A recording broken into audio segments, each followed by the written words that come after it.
frɛ AM Home Care and Nursing Home. No mo sure wo for ma no nya kwan waduma. We home care and nursing services, elderly day care, medication management, dementia, and Alzheimer care, physiotherapy services, post-surgery care, illness recovery care. Ni nyina ne sɛ obusu ani bi kra na bi a wakwayare sabia ne yayi na befie. Na wo frɛ AM Home Care and Nursing Home for ya 24/7. Wo mo abekɔ akɔkrɔkrɔ no, ɛkwan befa so befa ni nduro, no mo entertain no. Na wo so nya kwan waduma. Ɛne AM Home Care and Nursing Home. Sabi na mi pay. Obutumi krɔkrɔ busu afɔkɔ akyerɛ wa umu. Omo wɔ hefa. AM Home Care and Nursing Home. Ɛwɔ Fankɔ, Accra, and Sawom Road. Frɛ 0540 344 837 and 0207 859995. Camera nim aka ensem a ensem fata aguye wura Mahmood Bawumia so. Me start no me si party executives a grassroots ya to abayi mo na moda party na no na yenim se party a yakomadi akire no mo bo party no ho brama yen no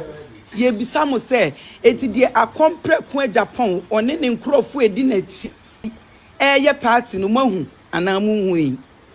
Kennedy botaye nyina ne se obema nkrofo kwan na o ma se party no na akwanya kakra wo mu benya biara o mu de party na nim aba fom a free party hierarchy a free suru besi fom o mu mbu obia o mu ka asem a eja e de kire party no asem a esai party no na ma party ne ho enya akono eno na Kennedy ene ne nkwala no ye party no na party executives ye bisa mo say musuro Kennedy akompreku Agyapong ana munhwe kwan a Kennedy enam so empanyifo se asem bi ni hu ye twa ho bi ye de ayadanse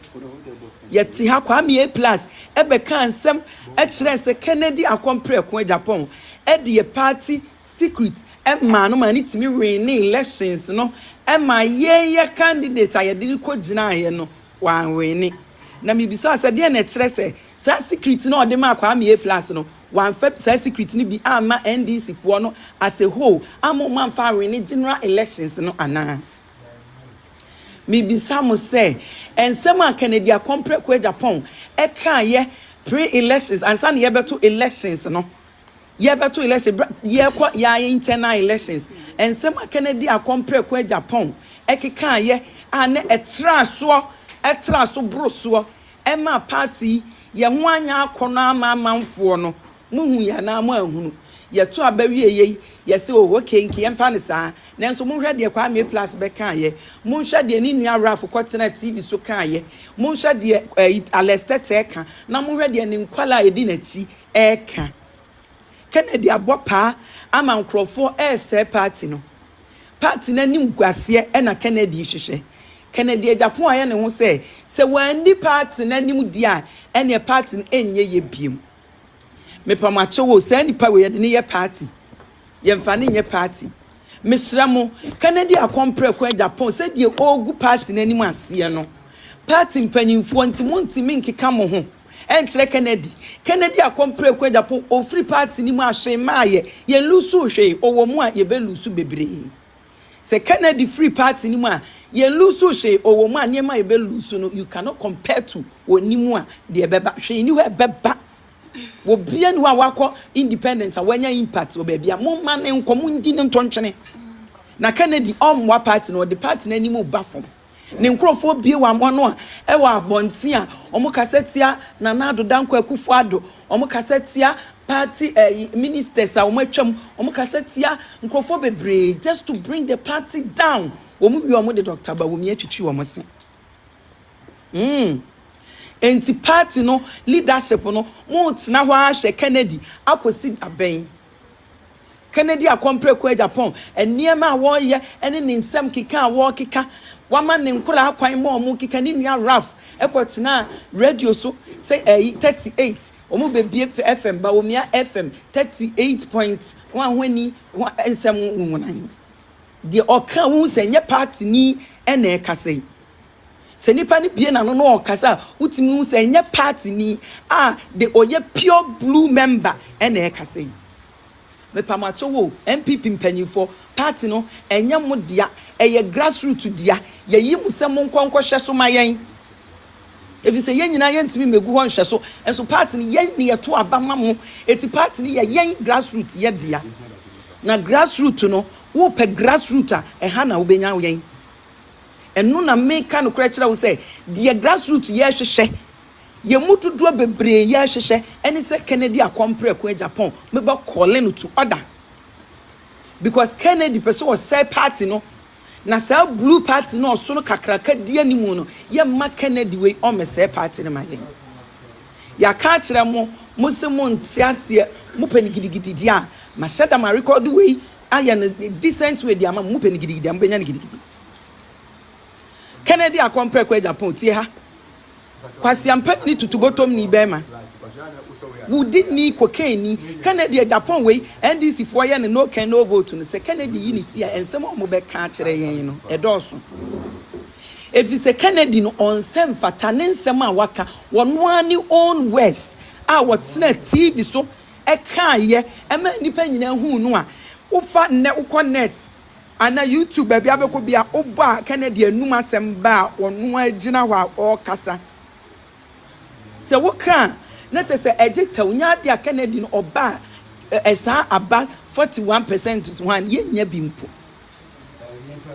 because Kennedy akompre ko Agyapong wa deti ne ho Ghana ankasa enye obia na di president yeye Kennedy odi enye ye o lead party na enye ye obesinki party no mumisa mo ho sa ade na nipa asori atia party no say nipa na Kennedy ni omo kon nakra na say nipa na ne ko etwitwaje Kennedy akompre ko Agyapong wo hwe obi ti say alanchire mantene ne nkrofo a wo mo ne Kennedy ne kon nakra na wo mo ne kasama no FM so wo hwe kwa me plus a wo ne Kennedy ne kon na one ne kasama no wo kan sempa fa ne ho wo ne ekoba wo hwe obi ti say hopes na doye wo ka Kennedy a waka no mi bisa mo say nipa no say wo tamfo ni a nipa ya wo tamfo na say si no no so wo ya wo dofo no wo so na de bia wo ko ho ekodidi woni group bebra mi bisa mo say na kire sen president Kufo ka asem bi wo say wo party opposition wo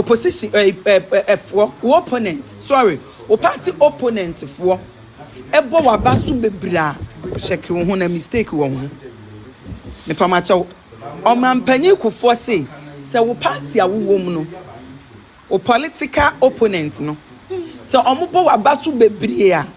ya na check wo ho problem e wo mu saa de ne na ekoso etimu ma yakofa Kennedy akompre ko Agyapong no de menim say delegate omo nya sanfonso no because say ye petumi a enye Kennedy akompre ko Agyapong na wose ye kofa no say wo mra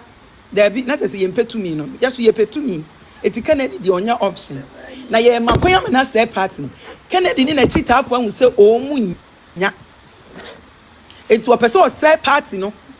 o say party na party ni tena opposition forever because onim say o nya sa no opese o ye na party leadership mo hwe no party ni panyimfo wom o mampanyin Kufo yesra mo nsore anamo we se mutuma party na nim banyam no yesra mo nsore because Kennedy akompre ko Agyapong omwa yen wo say ye party no say no na grassroots ye boafu because party leadership enkeka wo mo ho wo hwe Dr. Mahmoud Bawomi a wo ye decent quiet gentleman